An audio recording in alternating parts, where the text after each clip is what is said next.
हम सवाल कर लेते हैं कि जिस तरीके से तेजस्वी यादव एक्स हैंडल पे एक ट्वीट करते हैं कि जो फर्स्ट टाइम वोटर हैं वो जो है इंडी गठबंधन को वोट करेंगे, साथ ही साथ जो उम्मीदवार हैं बिहार में राजद समर्थित उम्मीदवार हैं उनको वोट करेंगे। क्यों स्टूडेंट्स को बोलते हैं कि जितने विद्यार्थी हैं उनको हम लाखों रुपए देंगे। क्या 150 करोड़ की आबादी वाले भारत के देश में क्या मतलब कितने युवा हैं? 10-20 हैं, 100-200 हैं कि आप 1-1 लाख रुपए देकर चुप करा दीजिए?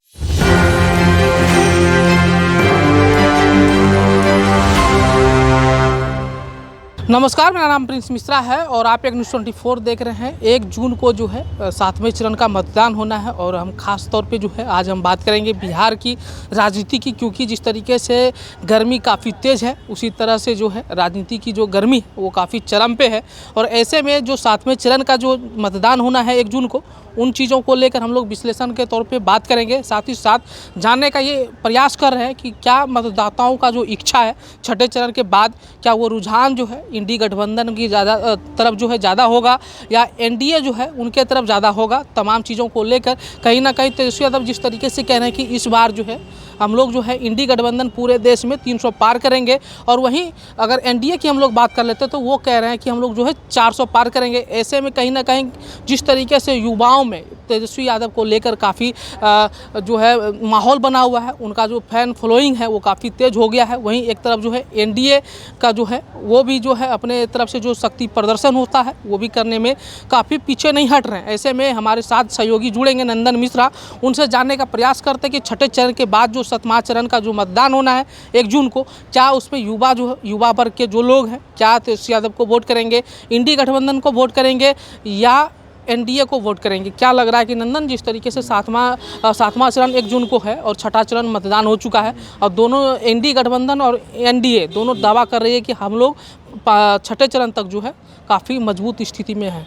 देखिए प्रिंस जी, दावा करने की आप बात कर रहे हैं, दावा तो करेगी ही, कोई पार्टी ये नहीं कहेगी ना कि हमारे 200 से कम सीट आएगी, हमारी 150 से कम सीट आएगी। दावा तो हर पार्टी करेंगी, लेकिन बात यहाँ पर ये है कि हम जिस बिहार में रह रहे हैं उसका विकास आखिर कब होगा। हम पूरे भारत देश की बात नहीं कर रहे हैं, हम ये कह रहे हैं कि हम जिस बिहार में रह रहे हैं उसका विकास कब होगा, चाहे यहाँ एनडीए आए या फिर इंडिया गठबंधन आए, लेकिन विकास की बात करते हैं। क्योंकि बिहार आज से नहीं है, सबसे प्राचीन राज्यों में से एक बिहार है। बिहार से टूट कर जो राज्य बने थे वो राज्य आज विकसित कर चुके हैं, लेकिन बिहार नहीं विकसित कर पा रहा है। कारण क्या है? बहुत सारी हमने विषय पर बातचीत भी की थी। चलिए, आपने पूछा कि बिहार के क्या, तो बिहार में 80% जो बिहार के युवा हैं वो बाहर जाकर वर्क करते हैं, वो बाहर जाकर रोजगार करते हैं। उनका पलायन होने का जो कारण है वो मुख्य रूप से क्या रहा है, ये भी विचार विमर्श वाली बात है। जो यहाँ के युवा हैं वो बाहर जाकर कमा रहे हैं, ये सोचने वाली बात है।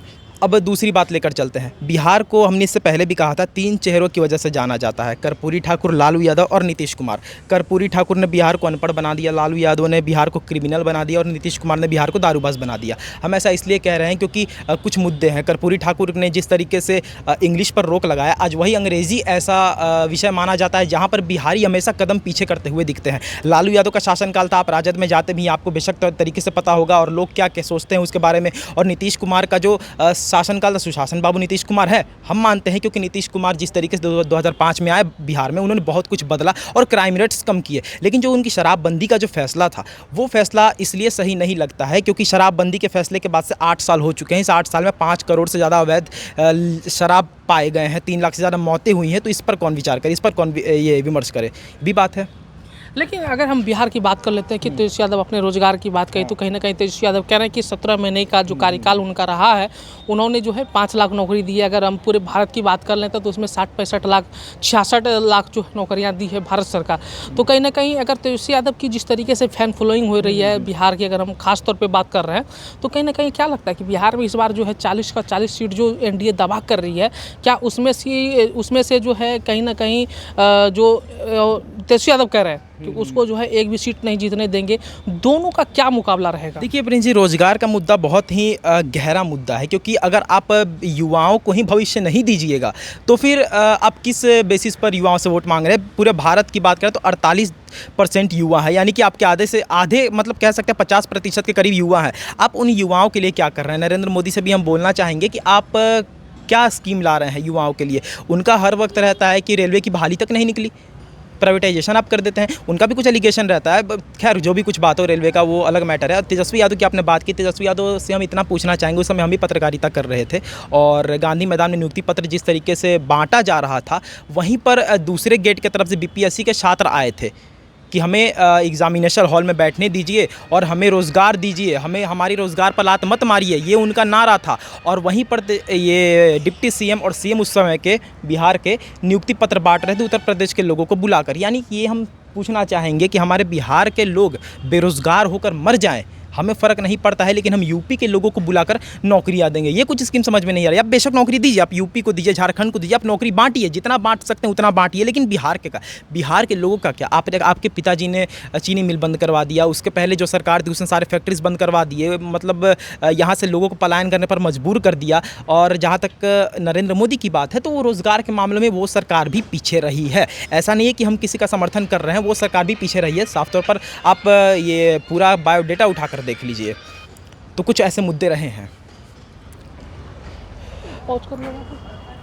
हम सवाल कर लेते हैं कि जिस तरीके से तेजस्वी यादव एक्स हैंडल पे एक ट्वीट करते हैं कि जो फर्स्ट टाइम वोटर हैं वो जो है इंडी गठबंधन को वोट करेंगे, साथ ही साथ जो उम्मीदवार हैं बिहार में राजद समर्थित उम्मीदवार हैं उनको वोट करेंगे, क्योंकि उनका जो है एक ही लक्ष्य होता है जो फर्स्ट टाइम वोटर है कि नौकरी जब भी मिलेगा हमको तेजस्वी यादव ही देंगे, और अगर किसी को और वोट देते हैं तो वो जो है नौकरी से वंचित रह जाएंगे। क्या लग रहा है? देखिए, नौकरी से वंचित रह जाएंगे, नौकरी मिलेंगे। यहाँ पर तेजस्वी यादव कहते हैं कि हम रक्षाबंधन में बहनों को 1-1 लाख रुपया देंगे, फिर ये क्या कहते हैं बूढ़े लोगों को पैसे देंगे। ठीक है, बिहार में क्या मतलब कि 10 से 20 लड़कियां हैं, बिहार में लड़कियां 10 से 20 हैं, लाखों करोड़ों की संख्या में लड़कियां हैं, 14 करोड़ का पॉपुलेशन है, 13-14 करोड़ का बिहार का। वहाँ पे जितनी औरतें, आप सबको 1-1 लाख रुपया दीजिएगा, पैसे अपने जेब से दीजिएगा, पैसे कहाँ से लाइएगा?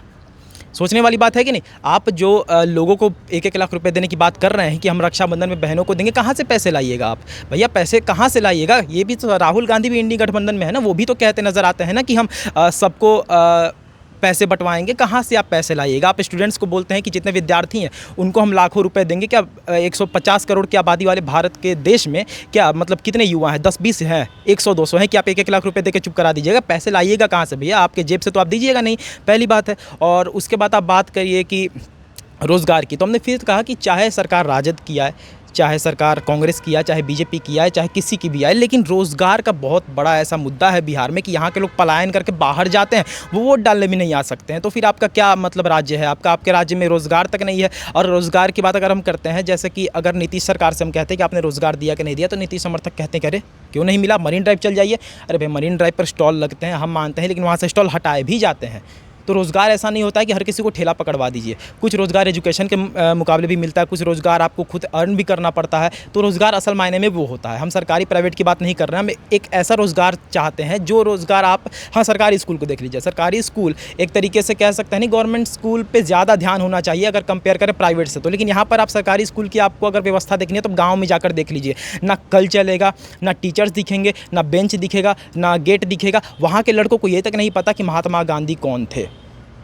अरे आखिरी सवाल ले लेते हैं। जिस तरीके से देश की राजनीति बदल रही है और इंडी गठबंधन दावा कर रही है कि अगर हम लोग सत्ते में आएंगे तो सबसे पहले जो है अग्निवीर योजना जो भारत सरकार लाई थी, नरेंद्र मोदी की एक योजना थी, उनको समाप्त कर दिया जाएगा। क्या लग रहा है? देखिए, अग्निवीर की अगर जो लोग अग्निवीर को गलत समझते हैं, हम इतना उनको बताना चाहते हैं कि अग्निवीर की स्कीम कोई गलत नहीं है मेरे नज़र में। कहने का अर्थ यह है कि अग्निवीर गलत इसलिए नहीं है क्योंकि फौज में अगर कोई जाता है तो पैसे कमाने नहीं, देश की सेवा करने के लिए जाता है। 4 साल आपको देश का सेवा करने के लिए मिल रहा है, आप वो तगड़ा रहकर सेवा करिए। ठीक है, ऐसा नहीं है कि जो फौज में लोग भी आप सोशल मीडिया पर देखते भी होंगे कि आर्मी की पेमेंट 1 लाख हो जानी चाहिए, 2 लाख हो जानी चाहिए। हम बहुत रिस्पेक्ट करते हैं, लेकिन जो आर्मी रूल है जो कि कह सकते हैं कि आप देश की सेवा कर रहे हैं तो पैसों के लिए मत करिए, आप देश की सेवा करिए। और अगर उसमें आप समझिए कि बहाली की बात आती है कि अग्निवीर आप बहाली बोल रहे हैं, अग्निवीर की बात आती है कि अग्निवीर आप हटा देंगे, तो क्या आप पैसों के मामले में मतलब फौज को बेचना चाहते हैं? आप हर फौजी को पैसे से खरीदना चाहते हैं कि हम 50,000 कर देंगे, 60,000 कर देंगे और फौजी जाएं और उनको गोली लग जाए? ये तो नहीं सीन है। सीन यहाँ पर यह है कि अग्निवीर जो है वो स्कीम इसलिए लाई गई है क्योंकि जो यंग लड़के हैं, यंग लड़के जाकर देश की सेवा कर सके, जिनके अंदर जुनून है, और वो जाकर 4 साल देश की सेवा करें। ये असल मायने में कह सकते हैं कि अग्निवीर की स्कीम है। और जो लोग कहते हैं कि अग्निवीर हटा देंगे, उन्हें ये भी नहीं पता होगा कि अग्निवीर स्कीम असल मायने में है क्या। तो अग्निवीर हटाएंगे क्यों? बाहर से बड़े बड़े देशों में लेकिन कह तो रहे हैं ना कि हम हटा देंगे, जो फिर जो है उसको परमानेंट कर देंगे। जो नौकरियां पहले करी जाती थी उसी टाइप में जो हम लोग नौकरी भी करेंगे। टीएमसी के एक नेता हैं, नाम शायद हुमायूं कबीर है उनका, शायद गलत हो तो करेक्ट कर दीजिएगा, शायद हुमायूं कबीर है। उनके 1-1.5 महीने पहले एक बात उन्होंने कहा था बंगाल से कि जितने भी हिंदू हैं उनको हम कटवा के और भागीरथी में बहा देंगे, ठीक है। और अरविंद केजरीवाल की अगर बात करें तो उन्होंने द कश्मीर फाइल जो फिल्म बनी थी उसका विरोध किया था। आपको भी पता होगा कि इसको फ्री में कर दीजिए, यूट्यूब पर अगर इतना है तो आप पैसे क्यों कमा रहे हैं। वही केजरीवाल जिन्होंने 3 इडियट्स के बारे में एकदम विपरीत बात कही थी। राहुल गांधी की बात करें तो उन्हीं के पार्टी से आया था ना कि राम काल्पनिक है। तेजस्वी यादव की बात करें तो तेजस्वी यादव खुद कहते हैं कि मंदिर क्यों बनेगा, मंदिर का इन्होंने समर्थन किया नहीं था। सपा की बात करें तो उनके मुलायम सिंह ने, सपा मतलब जो सुप्रीमो थे, उन्होंने तो राम भक्तों पर गोली चलवा दी थी। तो इंडी गठबंधन में क्या हम किसको बोले गलत, किसको बोले सही? वहाँ पर तो हर कोई दिखता है ना कि एक पक्ष का सरकार, एक पक्ष के वकील हैं, सब कुछ दिखते हैं।